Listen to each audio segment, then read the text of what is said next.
What's up, y'all? We are back with another video. Don't forget to like and subscribe for more content coming soon. But let's talk about the Lakers. So to say the least, the Lakers season has been kind of disappointing.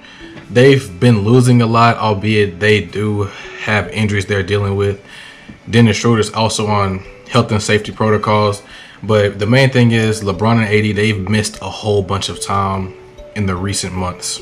And then with the Lakers picking up Andre Drummond, who has been underwhelming for those guys, honestly, it makes you wonder, how is this team going to work in the playoffs with very little chemistry? But the main concern with these guys is LeBron James and the chemistry. Now, first with LeBron James, he has missed a lot of time with his high ankle sprain. He did come back for like 2 or 3 games, and now he's out again as of Tuesday. He's going to be coming back tomorrow against the Knicks. So we're going to see how that plays out. Not to mention the Lakers picked up Andre Drummond halfway through the season, and he's been underwhelming to say the least.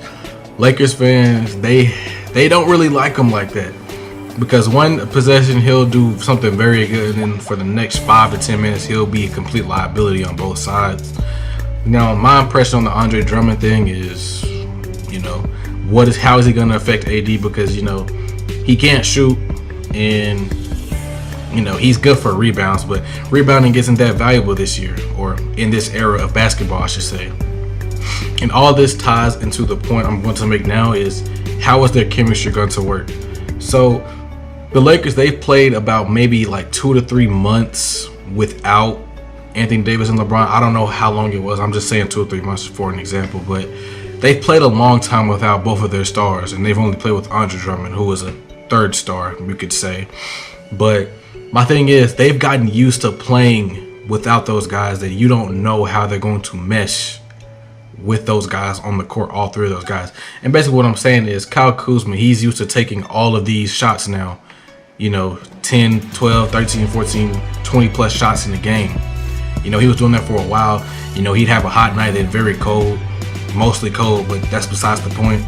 My thing is that all of the role players, you should say, they've learned how to play without those guys. And so now with the playoffs literally around the corner, you don't know how they're going to adjust to LeBron, AD, and Andre on the court at the same time. Because, LeBron, he's the ultimate floor general. He can fit in with anybody. I shouldn't say that. He is the system wherever he goes. So I don't know how they're going to adjust to that. Because when I was watching one of the Lakers games, they still have some getting used to do, or they still have to get used to LeBron being on the court, because Kyle Kuzma, he got a rebound, ran right past LeBron. He did his own little thing where, he takes a dumb shot. That's typical Kyle Kuzma stuff. But you see, he just completely ignored him. And there are also some possessions where LeBron, he was just, out of the play entirely. You have the best player in the league on the court. You're not trying to play through him. So, those guys, they got to get used to that. And not to mention where they are in the standings. They are 7th in the West. That's subject to change within the next week or so. But if we're being real, they may end up as a 5th or 6th seed. But let's say they stay the 7th seed and they're in the play, and they're going to play the Warriors. And I think it's a single game elimination. So if they lose the game between the 7th and the 8th seed, they're going to be playing the worst of the bottom 2 teams. And, that's not the ideal spot you want to be put in, basically, because they're going to be playing contenders if they get out of the play-in tournament from the start. Let's say they clinch the 8th seed or whatever. If they drop it to the Warriors, and then they're going to be playing the Utah Jazz in the first round. And if I'm the Lakers and I got an aging LeBron with a hot and cold Anthony Davis sometimes, where he's passive and then he's aggressive, you don't know what he's going to do, I wouldn't want to play a contender in the first round. Let's be real. Especially the best team in basketball. But to sum it all up, should the Lakers be worried?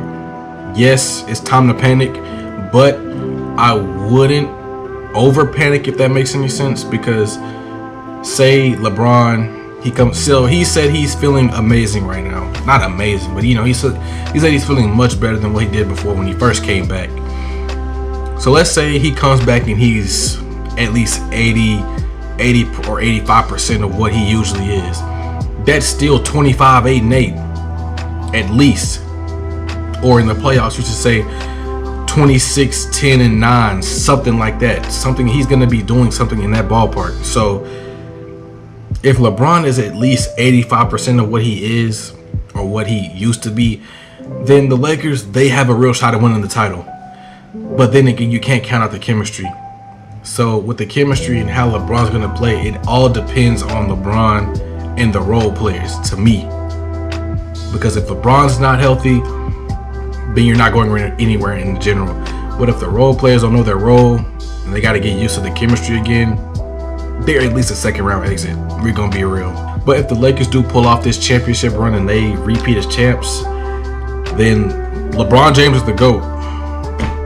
Just, you really can't argue it anymore. He's going to be the greatest player of all time. But anyways, y'all, this was an unscripted video, so sorry if I was all over the place. I need to get a video out talking about the Lakers because I think that was an interesting thing to talk about. But other than that, if you guys did enjoy this video, please be sure to like and subscribe for more videos. I'll see you guys in the next video. Goodbye.